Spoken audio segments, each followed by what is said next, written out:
One of the most powerful tools that we have to improve population health is education. Research shows us that education outperforms many of the drugs that we use within health services. But unfortunately, a number of children and young people experience health barriers that prevent them obtaining the educational qualifications that will give them the protection that they need in the long term. If you have more educational qualifications, you're likely to earn more money, and people with more money tend to have better health. So, very long-term basis, we know there's a relationship between learning and health. Within healthy learning, we're really interested in understanding how we can support holistically a child's needs. So what things can we change early in a child or young person's life that's going to improve their physical health and their mental health downstream?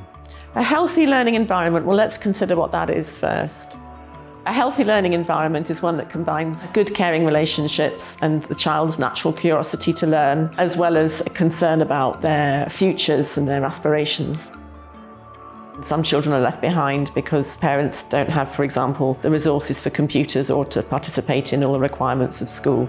So we know that large numbers of children and young people are growing up in poverty, and we can see the devastating impact that that is having on their lives. There's also cultural disadvantage. Some children find schools to be very alienating places. They don't run along the same cultural rules that they're used to in families. Some children find they've got special educational needs and that their needs are not fully recognised. There's so many different experiences that are contributing to lack of sleep, deprivation, lack of food, concentration, and then that's coupled with diagnoses of ADHD, autism that's going under radar. Children can teach the teachers, as it were, about their own lives, as well as being taught by the curriculum and by the teachers themselves. If children don't feel connected to school at age 8, their likelihood of being suspended from school or not going to school or being expelled from school at age 14 is really elevated. Primary schools have to work really hard at those early relationships, early offers and opportunities there are to participate.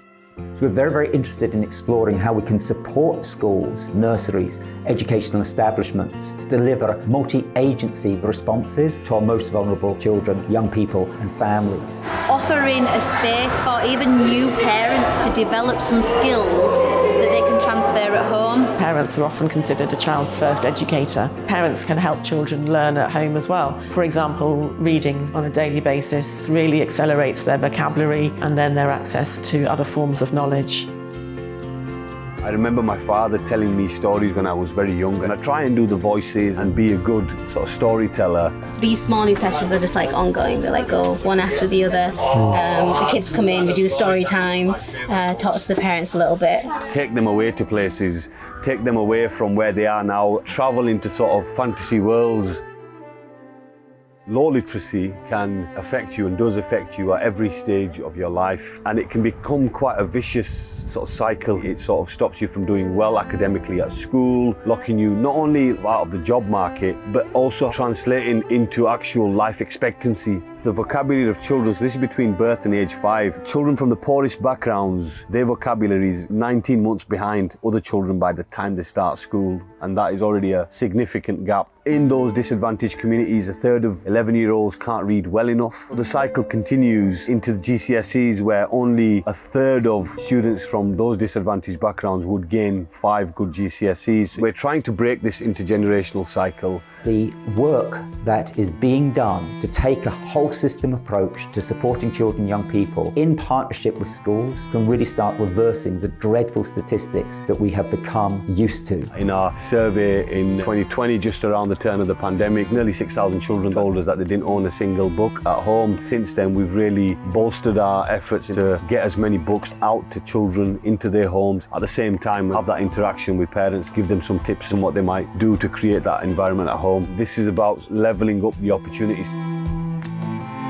We need to intervene to remove these barriers across all of these different domains in order that every child can thrive and reach their potential. And there's our hope that by providing that early support, we can really drive better physical health, better mental health, and ultimately better social mobility for those individuals. I'd like to see children able to have access to the widest possible range of resources so that they can be woodworkers, artists, mathematicians and computer specialists.